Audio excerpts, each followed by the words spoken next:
এর মধ্যে 30 লাখ লোকের যে লিস্ট যারা টাকা পেয়েছেন তার মধ্যে 12,500 লোক এরকম আছেন যারা এই টাকা পাওয়ার অযোগ্য, বেআইনিভাবে তারা এই টাকা নিয়েছেন। সেজন্য তাদের বিরুদ্ধে আমরা ব্যবস্থা নিচ্ছি। 12,000 লোকের মধ্যে আমরা সেই টাকা ফেরত নেওয়ার জন্য ব্যবস্থা শুরু করেছি এবং 1,000 লোকের কাছ থেকে টাকা রিকভারি শুরু হয়ে গেছে। বাকিদেরকেও নোটিশ দেওয়া হয়েছে। তাদের কাছ থেকে আমরা এই যে অবৈধভাবে যারা টাকা নিয়েছেন সেই টাকা ফেরত চাইছি।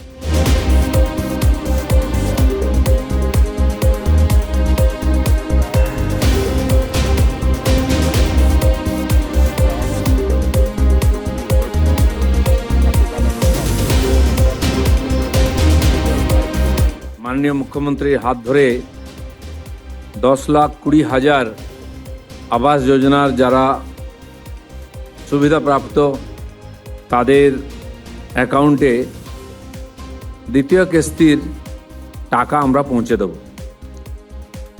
আগের সরকার বাংলার বাড়ি নাম দিয়ে 30 লাখ লোকের নামে লিস্ট বানিয়েছিল এবং 12 লাখ লোক তার মধ্যে পুরো টাকা পেয়ে গেছেন 1,20,000 এবং তাদের বাড়ি সম্পূর্ণ হয়ে গেছে এবং বাকি 18 লাখ যারা মানুষ আছেন এর বেনিফিশিয়ারি তাদেরকে 25 সালের ডিসেম্বর মাসে ফার্স্ট ইনস্টলমেন্টের টাকা দেওয়া হয়েছে 60,000 আর তারপরে এই প্রায় 8 মাস ধরে তারা কোনো টাকা পাননি, তাদের বাড়ি অসম্পূর্ণ আছে।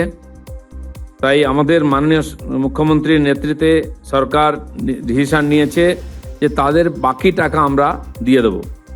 তার মধ্যে 10,20,000 লোক আজকে তাদের দ্বিতীয় কিস্তির টাকা পাবেন। বাকি 8 লাখ যে বাড়ি, সে বাড়ি এখনো রিভিউ হয়ে তার পুরো রিপোর্ট আমাদের কাছে আসেনি, সেটা এলেও তারাও বাকি দ্বিতীয় কিস্তির টাকা পেয়ে যাবে। এর মধ্যে 30 লাখ লোকের যে লিস্ট যারা টাকা পেয়েছেন তার মধ্যে 12,500 লোক এরকম আছেন যারা এই টাকা পাওয়ার অযোগ্য, বেআইনিভাবে তারা এই টাকা নিয়েছেন। সেজন্য তাদের বিরুদ্ধে আমরা ব্যবস্থা নিচ্ছি। আরও ইনকোয়ারি চলছে। 12,000 লোকের মধ্যে আমরা সেই টাকা ফেরত নেওয়ার জন্য ব্যবস্থা শুরু করেছি এবং 1,000 লোকের কাছ থেকে টাকা রিকভারি শুরু হয়ে গেছে। বাকিদেরকেও নোটিশ দেওয়া হয়েছে। তাদের কাছ থেকে আমরা এই যে অবৈধভাবে যারা টাকা নিয়েছেন সেই টাকা ফেরত চাইছি।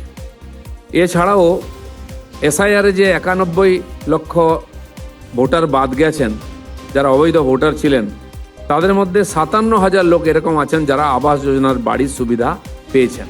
এই লিস্টে যাদের নাম আছে সেই 57,000 নামও এই লিস্টের থেকে বাদ যাবে, তারাও এই বাড়ি পাওয়ার অযোগ্য।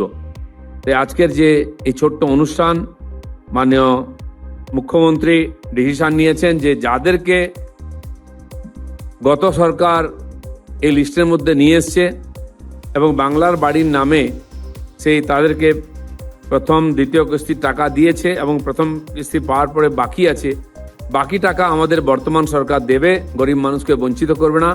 তাই আজকে আমরা তার হাত দিয়েই এই টাকা পাঠাবো এখানে। এবং বর্তমান যে প্রজেক্ট বাংলার বাড়ি, তার নাম পরিবর্তন করে পশ্চিমবঙ্গ আবাস এই নাম রাখা হচ্ছে। আজ থেকে এই নামে এই প্রজেক্ট চলবে। আজকে কিছু বেনিফিশিয়ারিকে এখানে ডাকা হয়েছে, তাদের হাতে মাননীয় মুখ্যমন্ত্রী চেক তুলে দেবেন এবং যেই পদ্ধতিতে এতদিন তারা সুবিধা পেয়েছেন বাকি সমস্ত এই 10,20,000 মানুষ আর আজকেই অনলাইনে তাদের টাকা ব্যাংকে পেয়ে যাবে। এই অনুষ্ঠানে আমি মাননীয় মুখ্যমন্ত্রীকে অনুরোধ করছি, তিনি বাকি যে সাধারণ মানুষ চিন্তায় ছিলেন যে এই 18 লক্ষ লোক বাড়ি সম্পূর্ণ করতে পারবেন কি না, তারা বাকি টাকা পাবেন কি না চিন্তায় ছিলেন। আমরা বলেছিলেন পাবেন। মাননীয় মুখ্যমন্ত্রী সেটাকে স্বীকৃতি দিয়েছেন, তিনি তাদেরকে টাকা দিচ্ছেন। বাকি বিষয় তার কাছ থেকে আমরা শুনব। আমাদের ভিডিও ভালো লাগলে লাইক এবং শেয়ার করুন।